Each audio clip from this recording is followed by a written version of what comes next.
Where's growth? It's on the blockchain. You've got Jito, you've got liquid staking. Meme coins are really net positive. You can see the path to $5 trillion, to $10 trillion industry. We as an industry, I think, need to stand up and grow and be confident in terms of what we have achieved. Welcome to Solana Floor. Amazing. Super glad to be here. Thank you very much. Always good to meet you as well. Could you give me a bit of a high-level overview of what you've been up to, and maybe after that also talk about how you've seen the industry evolve over the last 12 months? So yeah, since we last met, for the last 12 months, we've been really busy building. So what we've done is we've decentralized all the data that we have and put it available on an app chain. So we've built an application-specific blockchain that allows us to, number one, have all the aspects that blockchain has: censorship resistant, transparency, accessibility, etc. But at the same time, allow us to then modularize all of the billing, how do we charge for it, how do we make sure it moves at the speed that we need the data to flow, and then connect into as many different chains as we would like to connect to. And so that's been a real big focus for us. So we've now launched the TSN, so the Truflation Stream Network. And what we've done is taken all of our data and put this on 15, 17 different nodes now we have running and maintaining the data. So a decentralized Bloomberg. And the beauty of that is anybody can now go and build an index off the top of verified, qualified, reputational grade data. Amazing. And is that sort of a reaction, what you've been building over the last 12 months, is it a reaction to what you've seen in the market, a lack of data quality, lack of accurate data reporting? Why are you building what you're building, and what are the problems that it solves? We're trying to use the new rails and modern rails that have been built on blockchains.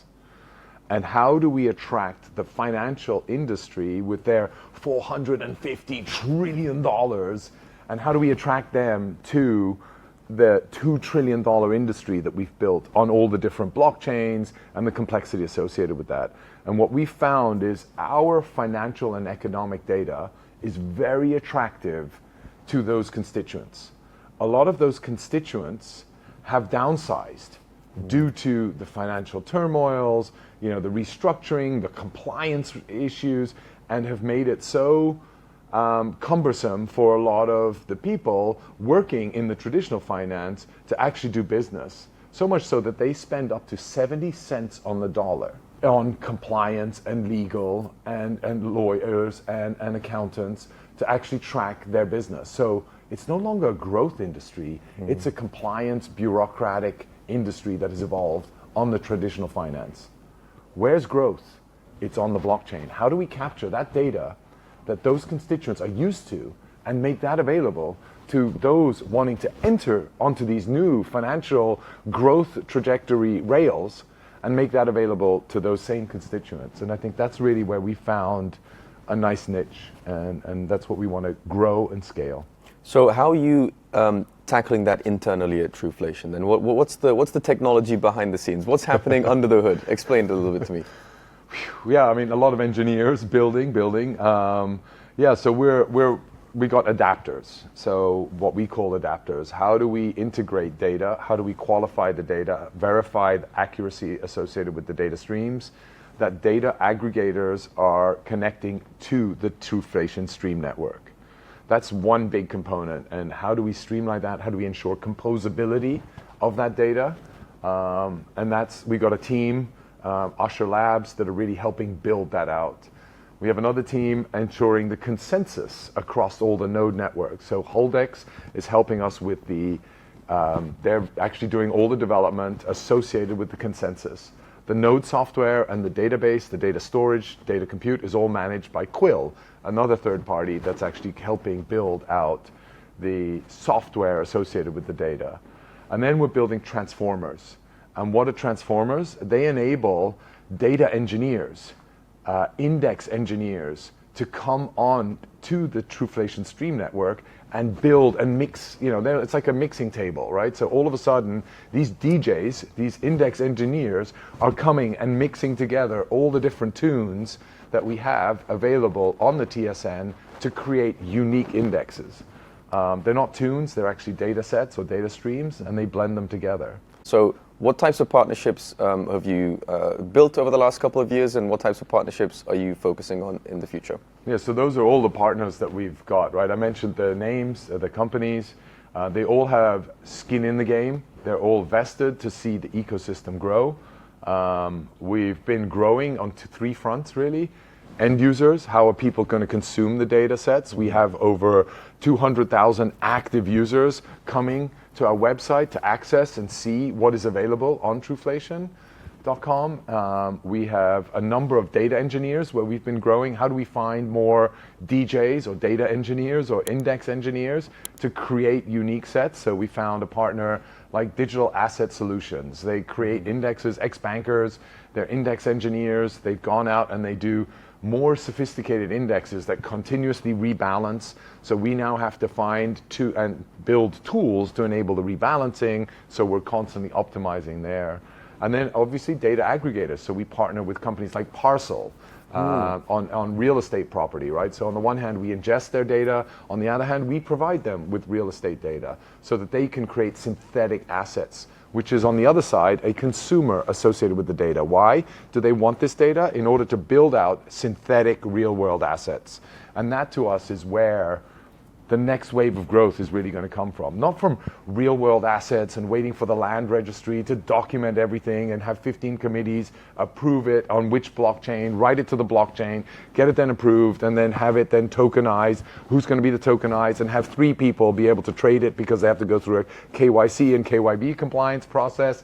You know, how do we actually streamline that and enable anybody, 1.7 billion people on the planet that don't have access to the financial services that we're used to in the West? How do we make this available to all of them? And I think blockchain is one of the primary means for them to be able to access it, and synthetic RWAs are ways that they can get access to these in a synthetic form.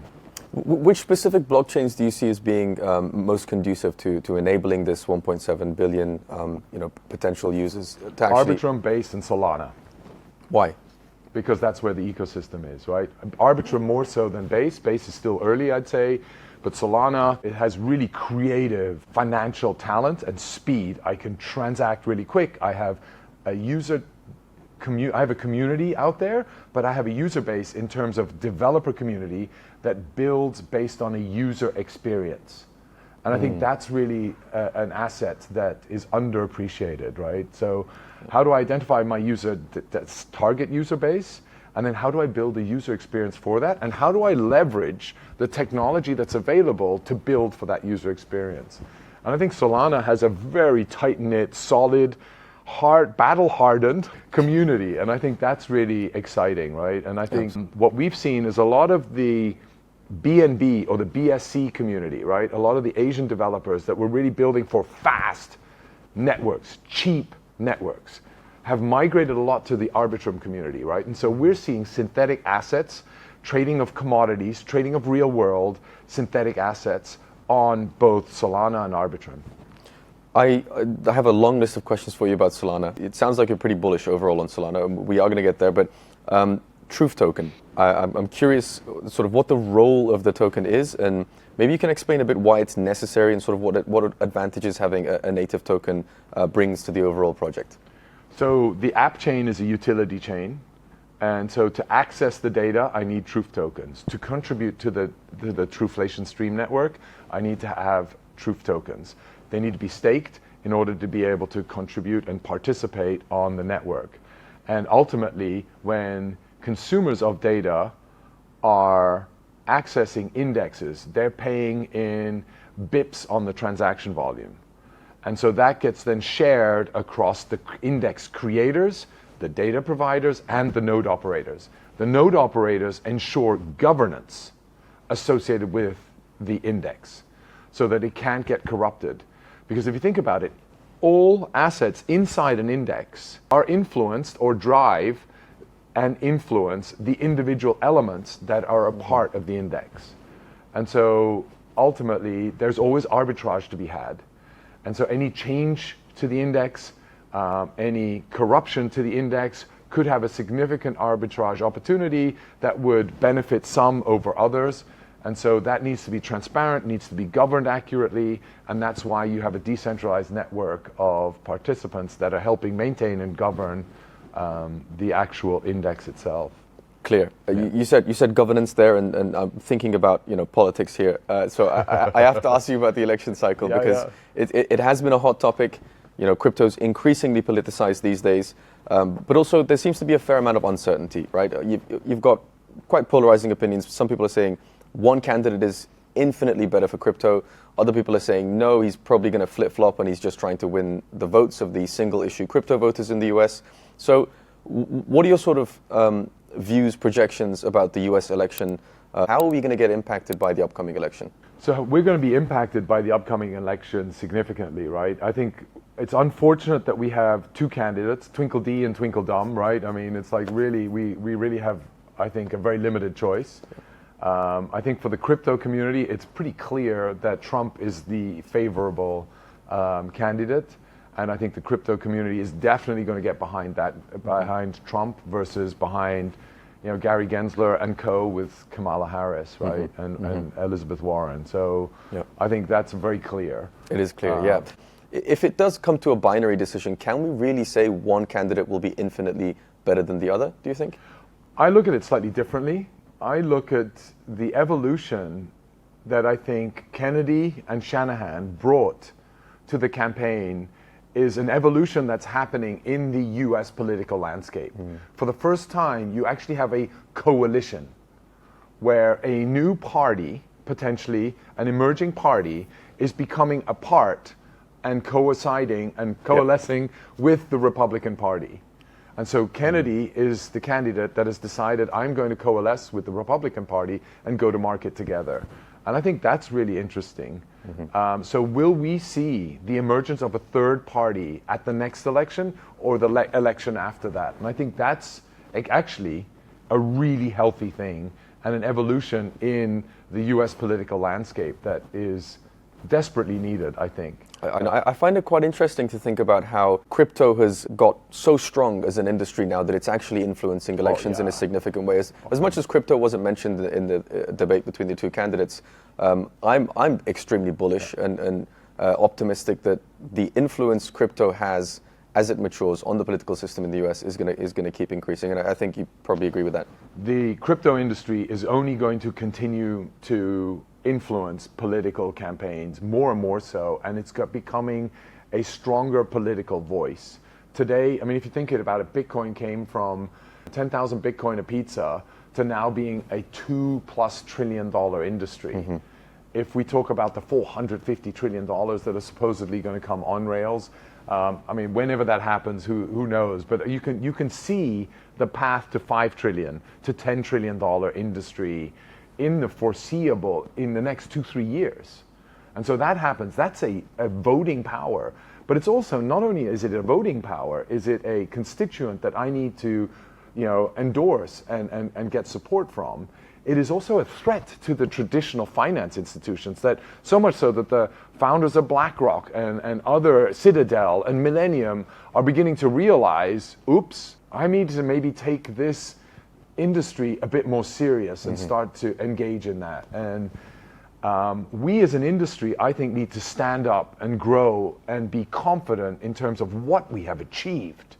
Let's not cave to their ways of doing business. Let's attract them to this industry that we've created that is, using automated market makers, that has grown the DeFi industry to trillions of dollars of trading volume a year, right? So how do we attract that talent to come to our rails and build and work around our systems that are modern, fast, efficient, and attractive, and enable hopium to grow in the youth today? I like that. I think we'll, at least on a personal level, I'll feel that we've got there when Jamie Dimon finally says, okay, I was wrong.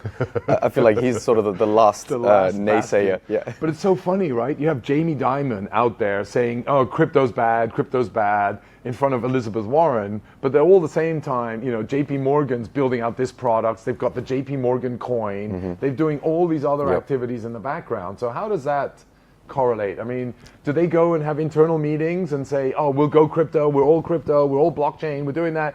And then out front, he's out there lying through, with a split tongue, And I heard somebody saying that he's bearish publicly so he can buy it all when it's really cheap. Yeah. He's trying to keep the price down. So let's see if Jamie Dimon flip-flops. But JP Morgan has definitely been active in the blockchain space. And I want to sort of shift our attention to Solana a little bit. What major developments in the Solana ecosystem have you been following closely at Truflation? And what excites you the most about the growing and vibrant Solana ecosystem? So a couple of things. So we've been very keen to partner with the Solana ecosystem for the last 2-3 years, right? But what I like about the ecosystem, so I've been heavily engaged personally in the Solana ecosystem, playing, and seeing evolutions in the likes of what Drift has done with their amazing user experience, fast transaction speeds, and great trading, experience, I guess, is what you would call it, right? Yep. And so things like that, you've seen a lot of evolution. And I can see, you've got Jupiter that came out in the last couple of years, actually maybe a year old now. So you've got Jito, you've got liquid staking, you've got Oracle's Pyth, right? So we work very closely with Pyth to try and do data collaboration. So lots of activities there. Where we're really excited about is the community. Again, it's around the community, right? The community are embracing meme coins. 5,000 new meme coins a month on Solana. How do we translate that energy into index coins? What is an index coin? How does that work? And how do we grow the index ecosystem? Because that will help attract traditional finance people into and onto these new rails, because they know how to deal with indexes. They know what indexes are. And how do we make index fun? How do we create the memification of indexes? I can have a vegan coin. I can have a deadlift coin. I can have a carnivore coin, right? I can have all sorts of different types of coins, and I can then memify those, and then also, then be able to trade those as synthetics on perpetual dexes. Are we going to have then an index that tracks the sort of performance of meme coins on Solana? Yeah, for sure. I mean, in fact, one of our data engineers, those DJs I was talking about, I think we will see the emergence of meme tracking and trading of bundles of meme coins based on the volatility. It could be based on a weighted average. It could be based on the market cap. And it could be a blend of market cap multiplied by tokens in circulation, multiplied by number of token holders, and that as a blend, and then market cap, right? So you can then have a blend of different weightings, and that could be then listed as an index, so that then it can be tradable as an index. So I don't need to go after every single meme coin. I can buy the index that embeds 6 meme coins in there or 12 meme coins in there. Exciting. Meme coins have obviously been the sort of focal point within Solana for better or worse. Some people think they're great, some people don't. One of the discussions here at Breakpoint this year is whether or not meme coins are net negative or net positive. Do you feel strongly about that at all? Net positive. How so? So meme coins are really net positive, and I think they are. It's a cultural aspect, right? It highlights the culture of the community. You can criticize one single meme coin over another coin, and there may be scams involved. There may be, people are just trying to make money off the back of it. But it's been fun. It helped create a level of awareness in a new set of constituents that weren't there before. How do we now take that and then nurture that into an evolution? What is the evolution of that? I think it's seen its heyday. I don't think we'll see another big rush in meme coins. And largely, I think, So I think in general, net principle, it's been the showcase that money can be fun. Programmable money can be fun, and everybody can participate in it. And it's up to us to educate the consumer base, the user base, in terms of how to evaluate and apply critical thinking, which is going to be a next Dogecoin versus a next Brett, a next Pepe, a next whatever the other coins are, versus a next Harry Potter, Sonic, Boom, Doge, Bitcoin. Some of them do have absolutely absurd names, and I think that's part of the reason why people associate meme coins with immaturity, right? So do you think, considering you're partnering with Solana-based projects, where do you think Solana is in this journey of becoming a mature layer one? It's a good question. I mean, what is maturity? Is a layer one, when is a layer one mature? And I don't think they should ever be mature. I think we should always retain a level of childhood inside each of us, right? And I think we need to be playful. We need to continuously expand our horizons. We need to be able to dream and never lose that dream. And I think every chain has to evolve. And I think, the one criticism to Bitcoin, it hasn't really evolved, right? It took them 5, 6, 7 years to develop Taproot. Oh my God, and that was a groundbreaking change, right? And so then they tried with Lightning. We still haven't seen anything really take off on Lightning. And so, but you see with Ethereum, all these layer 2s, layer 3s. You see with Solana, all this innovation, Firedancer coming out, meme coins coming out, and everybody's really creating and building on these platforms. Harness that. How do we add water, jiao, as they say in Chinese, right? Add oil to that kind of spirit, right? And that spirit needs to stay alive. And that's why we are all in crypto, because we love that spirit. It's such a diverse range and set of people, not based on skin color, not based on race, and not based on ethnicity, but based on spirits, right? We have diverse spirits representing and driving the whole ecosystem forward, and that's the fun bit. So in the last year, Solana flipped Ethereum for monthly DEX volumes and revenues for the first time ever, which is quite significant. I'm curious if you think that is going to continue, or if we'll see DEX and trading volumes and revenues sort of shift back to Ethereum. How do you see that discussion between the DeFi space and Solana versus Ethereum? So the debate between Solana and Ethereum, I don't give a rat's ass, to be honest. I don't care. I just want to see both flourish. And because I think, then we've got Sui coming up. Everybody's talking about the next one. Is it Sui? It's going to overtake Solana next, right? It's like, I was at a conference or at an event last night, and the guy was saying, if I hedge, I'm hedging, Sui and Solana. If I put money in Sui, I get upside is better. And so everybody's looking at that, right? So it's like the next new thing, right? But I don't think that really matters. I think we're not going to see an Ethereum killer. We're not going to see the next Solana killer either. It's both can flourish. And as long as you can keep the community, it's the community that's really going to hold.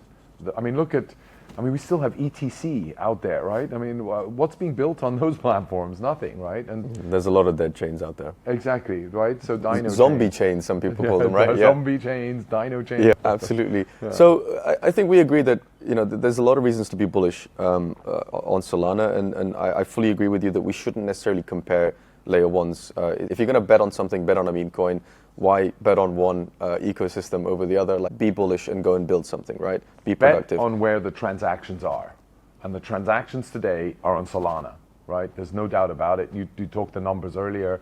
The transactions, are they all on ETH? Yes, they're all on ETH because of all the ecosystems that are building on ETH and using Ethereum as the security layer. But that's where the transactions are. So go to there as a developer.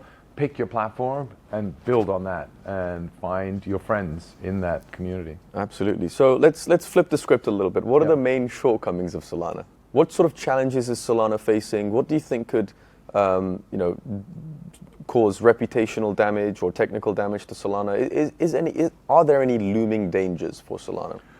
So I don't see looming dangers. There are criticisms that Solana receives a lot is, it's not stable, right? It has had outages. And so I was just talking to a node operator the other day, every outage costs Solana 3 years. I don't know why he came up with 3 years, but it takes 3 years to fix that reputation, to show that you have stability and reliability, so that the bigger institutions can come in and trust this, right? So I don't know if that's an accurate statement, but that's what I would say is one sort of area of vulnerability. The other criticism it gets is decentralization, right? It's very centralized, and so how does you decentralize that more? I personally don't think that anybody really cares about, the purists love decentralization, but in the end, the service has to work. Nobody cares about the technology. I just want the service to work, and I want to be able to access what I need, when I need, at the time that I want to access it. Do you think, in 5 years from now, people like to dream about the next billion users, which I think is a lofty goal, but it's reasonable to think about 1 billion people coming and transacting on blockchain. If and when we get to that point in the next 5 years, do you think the underlying technology is going to be largely abstracted from the end user, or are they going to know that they're interacting with Solana-built products? So a couple of things on that one, right? So the end users, how do we grow to 1 billion users? And then the abstraction, and then the layer ones or layer twos. Personally, I think nobody's going to care what layer 1, layer 2 works on. Today, when you log onto the internet, you don't know whether you're using a level 3 backend or all the Equinox backend or Equinix backend. You don't. Whose fibers are they running? Are they cable and wireless fibers? Are they AT&T fibers? Nobody knows, right? And that's the fabric that today exists for accessing the internet. And nobody knows. All I know is I have my mobile phone bill and I pay that through, maybe in the future, iPhone directly. So I don't think anybody will know the layer 1s and layer 2s. I do think that today we have some 40 million, I don't think there are 100 million or 500 million people on the internet, on blockchain, or having trading and actively engaged in blockchain today. I think we're much lower, and maybe sub 100 million that are actually engaged in it. I think a lot of people have Bitcoin in some form, through a bank, through an ETF or something like that, right? But actually we're not that high yet, right? And if I look at, for me, the big demographic is really the 40 million digital nomads around the world. There are 40 million digital nomads, and they spend 800 billion a year to keep alive, right? So their spending is 800 billion, 40 million. That's the size equivalent of about 25% of the US workforce, 20 to 25% of the US workforce. None of them, they're all digital savvy, they all understand crypto, but none of them can have a bank account because they live in service departments. None of them have a credit rating because they go from one banking system to another banking system as they move from country to country. None of them have insurance. How do I insure this global nomad? Where is he, right? And so the identity, how do they manage identity? So all these assets that have to still be built to service this 20% of the equivalent US workforce is going to be created. And I think that's the market that we can actually really build services, currencies, and tap into these amazing rails that are being created and build abstraction associated with that so that they have a seamless experience regardless of the jurisdiction that they live in. How do you view that discussion between Solana and Ethereum layer 2 specifically? The big advantage that Ethereum has over Solana is liquidity. Right? There's a lot more capital locked up in the Ethereum ecosystem, and that's the advantage Ethereum has. Layer 2s, I don't really think that matters. I don't care about layer 2s, to be honest. I just care about a chain, I care about liquidity, and I care about operations. I think Solana has a big advantage that I actually think, we had Neon Labs, they may not like me anymore after this, but fuck EVMs, right? Let's just build native on Solana and tune your services to the capabilities of that platform. If Firedancer comes in, fucking build exchanges and applications that actually tap in to the power and that processing capability associated with Firedancer. Make that happen, and that is going to sell the Solana platform better than anything else. So we don't need layer 2s? I don't think so, no. A lot of people also say Solana is just a meme casino. Yeah. Right, and they associate this focus on degeneracy with the immaturity of the chain. Do you think Solana can stop being considered a meme casino by people that are outside the ecosystem? And if so, what do we need to do to get there for people to think that Solana is a mature layer 1 and a mature, innovative ecosystem where real projects are being built and real problems are being solved? How do we deal with that perception problem? So in the crypto community, I believe Solana is viewed as a mature platform, just based on the transaction volume, the developer ecosystem around Solana. In the traditional finance community, I think that they would view Solana maybe as less mature because you've got these meme coins, Every time I go to a traditional investment or banking event, meme coins, everybody starts looking away and you immediately are viewed as I'm not taking you serious. You have no idea. We deal with big business. But I think the bigger thing from a Solana perspective for maturity is going to be downtime, right? How do we avoid outages? I think once that's done, maybe that's 3 years, and then no outage, then people will start to attract it. So technological fixes. I guess a fair follow-up then would be if Solana is on the verge of some sort of breakthrough moment, or close to reaching a critical mass, what types of major events or innovations or technological fixes do you think will get Solana to that point where it is undeniably a great layer one that is here to stay, that is comparable to Ethereum and Bitcoin, and not considered, fourth best, fifth best, etc.? So, I mean, I sort of said most of it already. I think Solana, it's not a contender anymore. It is a player. It's at the table, right? And to me, there's no turning back. It's past the point of resistance. It's survived a number of setbacks, and those setbacks has only made it stronger. What doesn't kill you makes you stronger, right? And FTX didn't kill it. It actually came out even stronger. The community that stuck through that hole, that was all tied with FTX as well, the community came through and stuck with it and are still building on it. Absolutely. I want to quote something that Sergey Nazarov said recently, and I'm curious what you think. I was talking to him in Brussels. He predicts RWAs are eventually going to flip DeFi and flip crypto.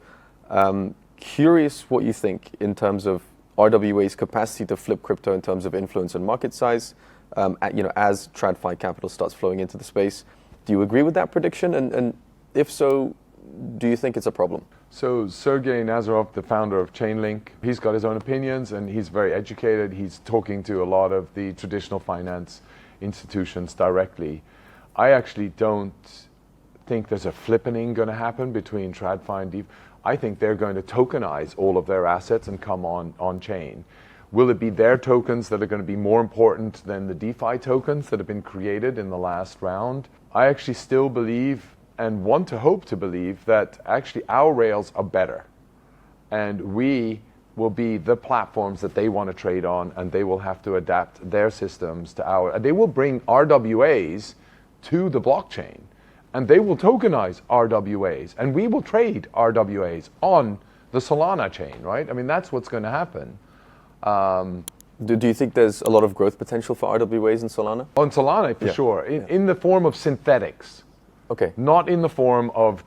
We're going to wait 10 years before these big institutions have committees that approve a committee to then approve that the committee has a budget to then decide and figure out another committee to approve which blockchain to build on, to then approve, which engineers get to participate on the blockchain and identify the security elements. So you can just see that this is just going to take it's going to take years because you need everybody in these institutions to say yes.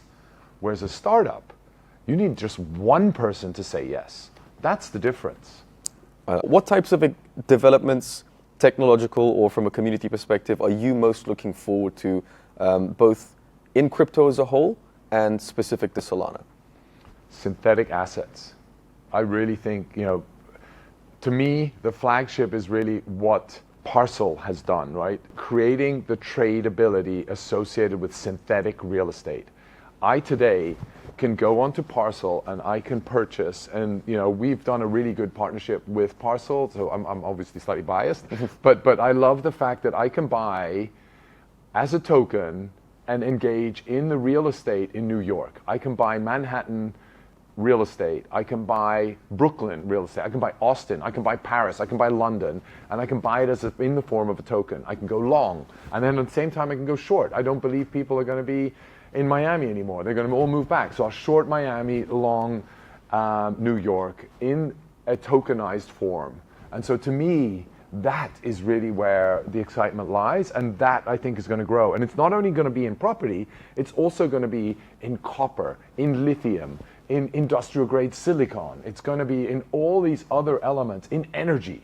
I'll be able to synthetically trade on energy, which you can in a way do with Bitcoin, but all of a sudden I can try and trade on all of these other interesting assets that I haven't been able to access in the past. And that is RWA in a synthetic form on the blockchain, accessible to everybody.